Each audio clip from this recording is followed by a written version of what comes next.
Você sabia que a sua impressora 3D pode ser uma máquina completamente diferente apenas trocando o bico de impressão?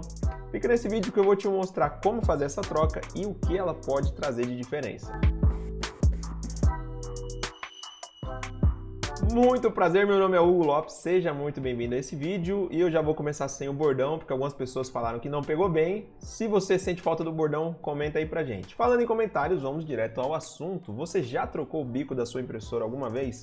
Comenta aí pra mim saber se você já teve essa experiência ou se é a primeira vez que está ouvindo falar sobre isso. Se você não está entendendo muito bem, a história é a seguinte. A maioria das impressoras de filamento vem por padrão com um bico de 0,4 de diâmetro na saída dele. Mas apesar desse ser o padrão do mercado, nós também temos outras opções de diâmetro. Como por exemplo, o bico de 0,5, temos também 0,8, 0,3, entre outros e assim por diante. Nesse vídeo, meu objetivo principal é te mostrar a comparação que eu fiz entre o bico de 0.4 e um de 0.6. Mas antes disso, eu vou te mostrar como você pode fazer essa troca para qualquer diâmetro. Afinal, diâmetros menores que também são interessantes, apesar de eu não curtir muito, eles podem ser muito legais para quem quer peças muito detalhadas ainda em impressoras de filamento. Então, bora para o fatiador. Estamos aqui no Prusa Slicer, a máquina que a gente vai usar para esse vídeo é a FL-Sun Super Racer. Antes de, claro, mudar no fatiador, você tem que fazer a troca de bico na sua impressora. É super simples, a chavinha geralmente acompanha a máquina e, claro, você precisa de um bico com um diâmetro diferente. A primeira e mais óbvia mudança que a gente tem que fazer no fatiador é informar para ele que agora o diâmetro do bico é outro. Então, para isso, você teria que vir aqui em Printer Settings, Extruder e tem aqui, ó, Nozzle Diameter. Então a gente coloca aqui, no caso, 0.6, que seria o nosso. Já essa opção de Layer Height Limits é muito importante quando a gente vai usar suporte nas nossas peças ou para quem curte aquela função de altura variável de camada. Eu não sou muito fã, mas o que você tem que ter em mente? O indicado para diâmetros de bico em relação à altura de camada é que você use no mínimo 20% do diâmetro do bico e no máximo 80% do diâmetro do bico, tá certo? No nosso caso, 20% seria 0.12 no mínimo e no máximo 80% seria 0.48. Deixando claro, isso é só uma indicação. Se você quiser fazer testes, passe dos limites. Aqui na aba de filamento é provável que você precise fazer um ajuste nas suas configurações de retração a partir da mudança do diâmetro de bico, mas se você usar o mesmo, já vai ser um bom norte. Eu pelo menos faço pouquíssimas mudanças ali na distância e na velocidade. É provável que você também precise fazer um leve ajuste no fluxo, tá? Nem sempre acontece, às vezes eu consigo usar o mesmo fluxo, 100%, 102 ali, mas depende, então faça teste também. Já nas configurações de impressão é onde fica interessante. É aqui que eu quero fazer algumas comparações com vocês e mostrar o perfil padrão do bico 0.4, um perfil padrão bico 0.6. Então vamos acompanhar aí a impressão dessas peças. Para a impressão do nosso primeiro modelo, eu usei o padrão que eu uso para a maioria das peças. 3 perímetros, altura de camada 0.2, largura de extrusão aqui em 0.42, pode usar 0.4. Mas assim, é o padrãozinho, tá? Geralmente, a altura de camada é a metade da largura de extrusão, tá bom? O contrário também é verdade. Então, se você aumentar a sua altura de camada, o ideal é que você dê uma aumentada também na largura de extrusão para que mantenha a aderência entre as camadas. É muito importante ter isso em mente na hora que a gente trocar de bico também.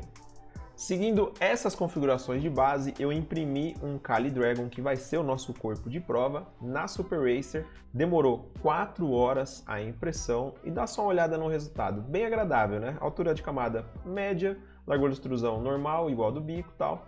Então ficou super tranquilo.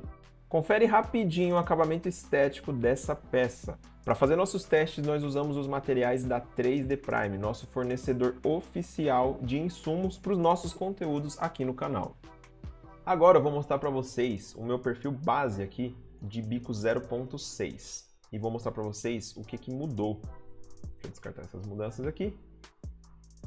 Dá só uma olhada quando a gente vem, ó, os perímetros já mudaram pelo seguinte. A gente tinha antes 3 perímetros em uma largura de extrusão de 0.4.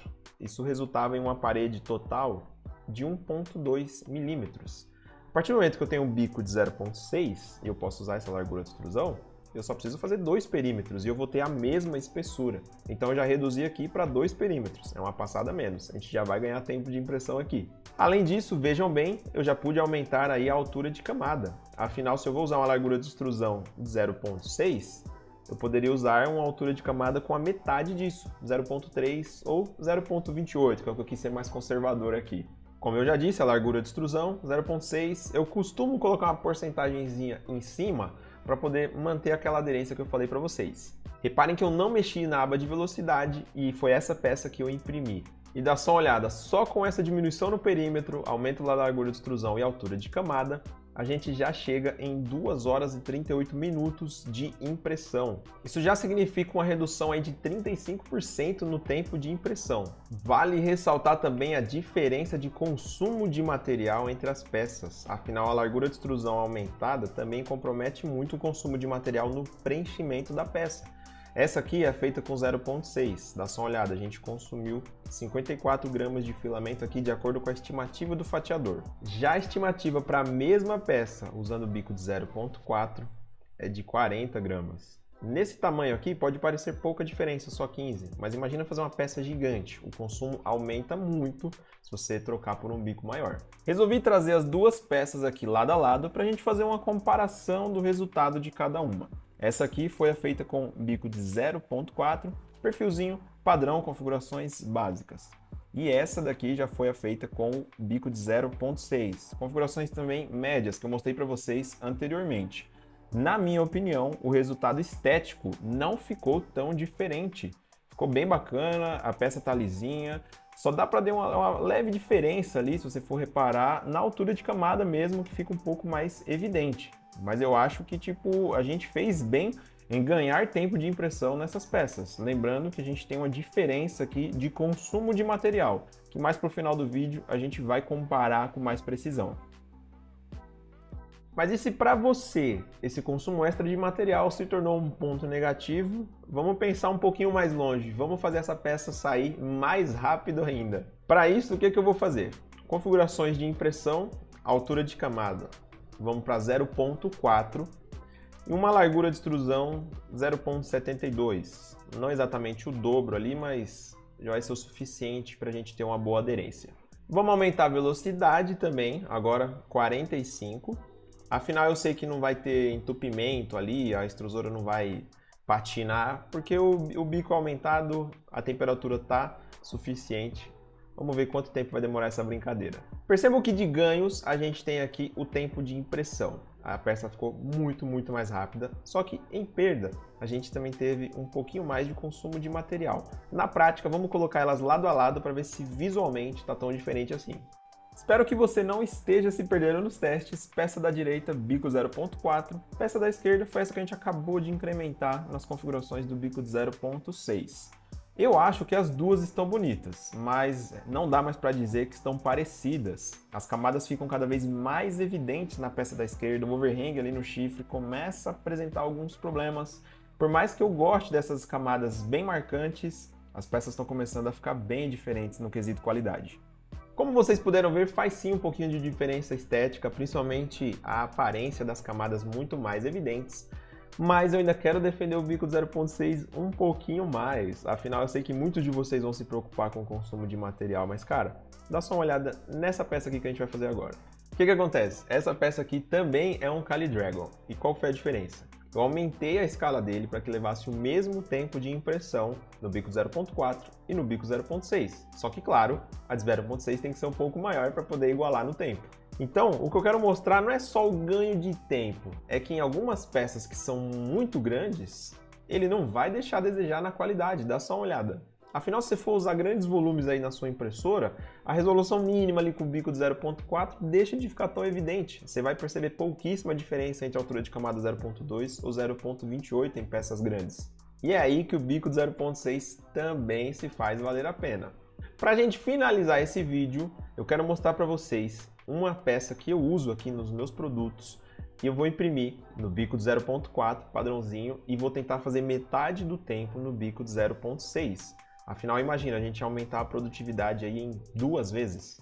Quem acompanha Brasileirão tá ligado de onde vem essa peça, mas o objetivo aqui é avaliar se valeu a pena ou não imprimir uma na metade do tempo da outra.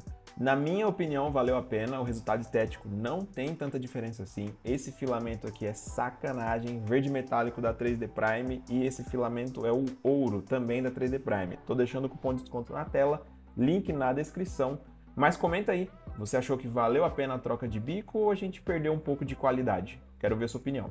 Como vocês viram, a comparação entre esses dois bicos, em alguns casos, não deixa a desejar na qualidade da peça estética, nem muito menos estrutural, afinal elas ficam até um pouco mais resistentes, mas pode trazer aí esse consumo de material um pouquinho mais aumentado. E conforme prometido, vamos fazer uma comparação de peso entre as peças. Essa primeira foi feita com bico de 0.4, configurações aqui ao lado.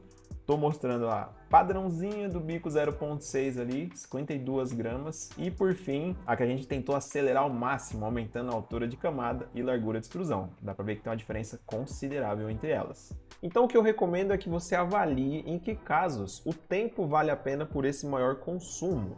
E lembrando, no começo do vídeo eu mostrei como trocar o diâmetro de bico de qualquer bico no seu fatiador, mas tome cuidado com diâmetros menores do que 0.4. Eles vão entregar muitos detalhes, as peças vão sair muito bonitas e bem acabadas, mas são bem difíceis de configurar. Agora o bico de 0.5 acima vai ser bem mais tranquilo, como esse que eu mostrei para vocês aqui hoje. E eu espero que vocês tenham gostado desse conteúdo. Se você tiver mais curiosidade a respeito de trocas de bico de impressão, diferenças de altura de camada, largura de extrusão e tudo isso, comenta aqui embaixo. Se inscreva no nosso canal para não perder os novos conteúdos, deixa um like aí para fortalecer e eu te vejo nos próximos episódios.